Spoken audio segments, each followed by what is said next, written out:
Hi, Ingrid. Hi. We have a couple questions this month. We want to talk about integration. Can you tell us any updates that have happened with our integration?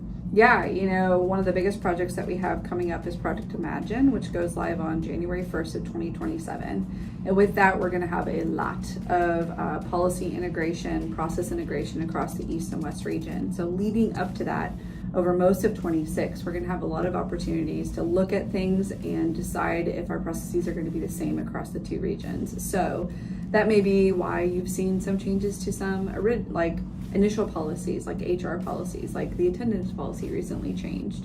So I would encourage you to pay attention to those emails, talk with your leader, make sure that you understand and are aware of those policies. That's something that we always attest to with our annual education, but this is an incredibly important year because there are going to be some changes as we integrate.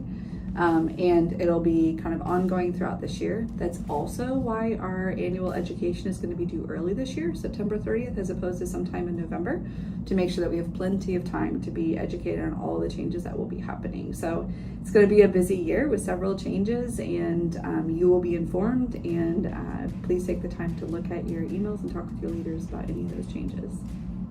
Thanks. There's a lot going on these next couple of years with the enterprise, and then also with St. Luke's East, we have a lot of things coming up. Can you tell us about some of the go lives for the next couple months? Yeah, so we had a couple of important ones over the past couple of weeks at the end of January. So one was as part of patient experience, we started our bedside intentional rounding. So this is a time where we really we go into patients' rooms all the time, probably more than once an hour on days and more than, every 2 hours on nights. But I think it's the intentionality with which we approach the interaction that is really the important part that we're trying to reset on. So when we go in, really talking about the 4 Ps and making sure that we are, assessing the needs and ensuring safety and the patient experience in each of those interactions.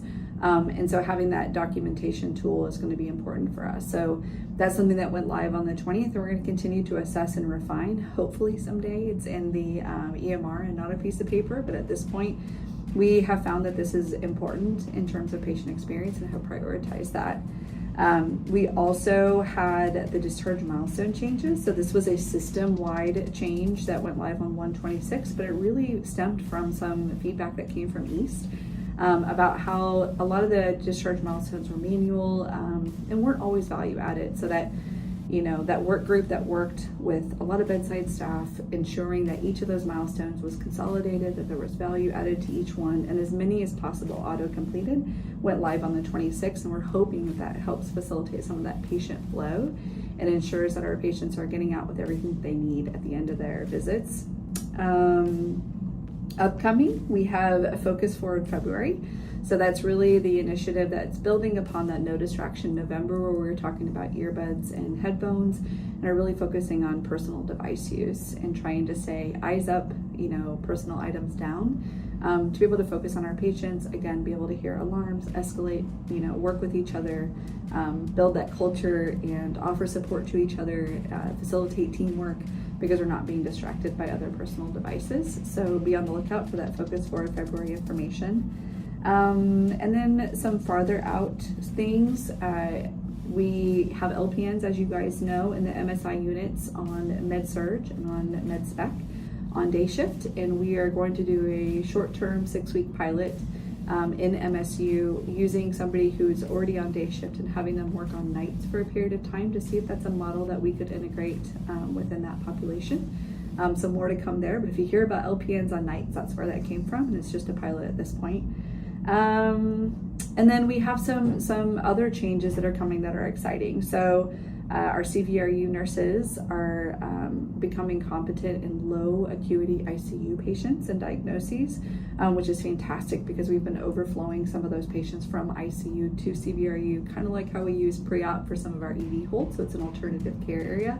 But we're able to put those patients there, and we're making sure that those are able to be staffed by our CVRU nurses as opposed to having the ICU nurses come down, which is exciting and good, an ability for the teams to have a different skill set than they have now.